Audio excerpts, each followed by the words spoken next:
2 বছর ধরে প্রেম করছেন, কিন্তু এতগুলো দিন পার হয়ে যাওয়ার পর হঠাৎ মনে হচ্ছে আপনার প্রেমের সম্পর্কটি পুরোপুরিই ব্যর্থতায় ভরা। এতদিনের এত আবেগ, অনুভূতি, একসঙ্গে কাটানো সুন্দর সময়গুলোকে ভীষণ অর্থহীন লাগছে। মানুষের জীবনে মাঝে মাঝে এমন পরিস্থিতি সৃষ্টি হয় যখন নিজের বহু যত্নে গড়া প্রেমের সম্পর্কটি পুরোপুরিই ব্যর্থ কিনা তা নিয়ে সংশয় দেখা দেয়। আর যখন নিজের যত্নে লালন করা প্রেমের সম্পর্কটিতে ভেজাল ঢুকে যায় তখন সব কিছুই অর্থহীন মনে হয়।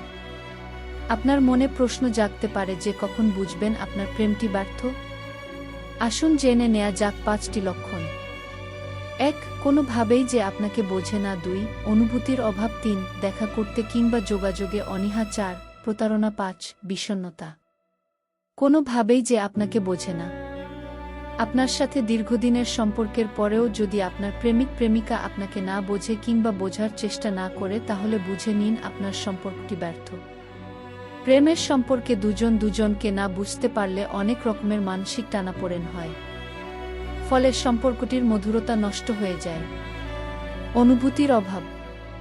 আপনার সঙ্গীর প্রতি আপনার অনুভূতির কোনো কমতি নেই, কিন্তু আপনার অনুভব করেন যে আপনার প্রতি আপনার সঙ্গীর তেমন কোনো অনুভূতি বা টান নেই।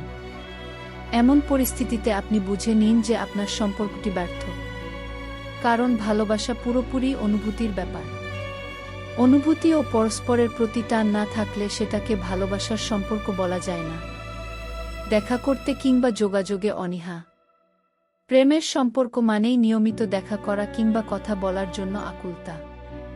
কিন্তু আপনার প্রেমিক প্রেমিকা যদি কোনো কারণ ছাড়াই আপনার সাথে দেখা করতে বিরক্ত হয় কিংবা আপনার ফোন পেলে বিরক্তি প্রকাশ করে, তাহলে বুঝে নিন আপনার প্রেমের সম্পর্কটি ব্যর্থ।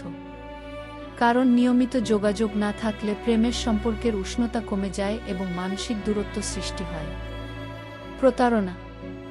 আপনার প্রেমিক প্রেমিকা যদি আপনার কাছে স্বচ্ছ না হয়, তাহলে বুঝে নিন আপনার সম্পর্কটি ব্যর্থ। কারণ প্রেমের সম্পর্কে স্বচ্ছতা থাকা জরুরি। প্রেমিক প্রেমিকার মধ্যে কোনো ধরনের ছলচাতুরি কিংবা প্রতারণা আশ্রয় পেলে সেই সম্পর্কটি টিকিয়ে রাখার আর কোনো অর্থ থাকে না। বিষণ্ণতা। আপনার প্রেমের সম্পর্কটি যদি আপনার সার্বক্ষণিক বিষণ্ণতার কারণ হয়, তাহলে সেটা একটি ব্যর্থ প্রেমের সম্পর্ক। প্রেমের সম্পর্ক মানুষের মনের আনন্দের খোরাক হওয়ার বদলে বিষণ্ণতা সৃষ্টি করলে তা শরীর ও মনের জন্য ক্ষতিকর। তাই এই ধরনের সম্পর্ক থেকে দূরে থাকাই ভালো।